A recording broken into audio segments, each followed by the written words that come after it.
ভারতবর্ষ মানে কোনো আর্ট পেপারে আঁকা জল রঙের মানচিত্র নয়। ভারতবর্ষ মানে শুধু হর্ষবর্ধন কিংবা বাবরের বিজয় বার্তা নয়। ভারতবর্ষ মানে বিজয় সিংহের সিংহল জয়ের ফ্যাসিস্ট গৌরব গাথা নয়। ভারতবর্ষ মানে শুধু মীনাক্ষীপুরম কিংবা জামা মসজিদ নয়। ভারতবর্ষ মানে নেহেরুজির বংশানুবৃত্তি কিংবা জিন্না সাহেবের অলিখিত শ্বেতপত্র নয়। ভারতবর্ষ মানে এক ভালোবাসা, আমার, তোমার, শব্দের, সঙ্গীতের, জীবনের, আকাশের, মাটির।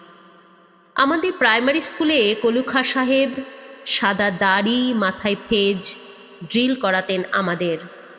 ডান বা ডান বা সস্নেহে সতর্ক করতেন, বাপা সকল পার হাত মিলিয়ে মিলিয়ে ফেলো। কলুখা সাহেবের গোড়ের মাটিতে আজ ফেরেস্তার হাসি ভারতবর্ষের চিরাগ হয়ে জ্বলছে।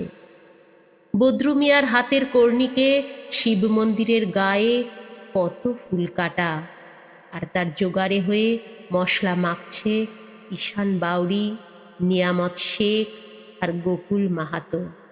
এক পাটাতনে ধান ঝাড়ে সোনালি গোবিন্দভোগে খামারে ঠিকরে পড়ে সোনালি আলো।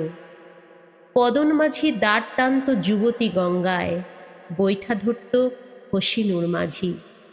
সামলে চলো মাঝি, ছামুতে কাঁচা খাকির গা, চোরাবালির চর আর ঘূর্ণিজলার ঘাট। আমার ভারতবর্ষে কোনো গেরুয়া রাজনীতিবিদ কিংবা ইমামের নির্দেশিকা নেই। এখানে কোনো সংহিতা হাদিস ছাড়াই কোজাগরি চাঁদের অকৃপণ আলো পড়ে ঈদগার উপর, আর রমজানি চাঁদ তুলসী মঞ্চের গায়ে পূর্ণ আলো দেয়। আমার ভারতবর্ষ মানে রবি ঠাকুরের মধ্যে নজরুল, রবিশঙ্কর আর আলী আকবরের যুগলবন্দি, গণেশ পাইন আর মকবুল ফিদার রঙিন ছবি। আমার ভারতবর্ষ মানে লালন ফকিরের গান।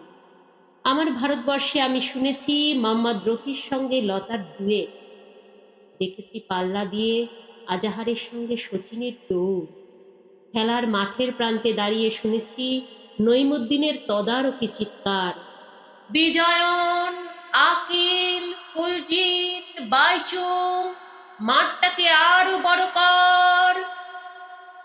মাঠ দিন দিন ছোট হয়ে যাচ্ছে, মাঠটাকে আরো বড় করা দরকার, অনেক অনেক বড়।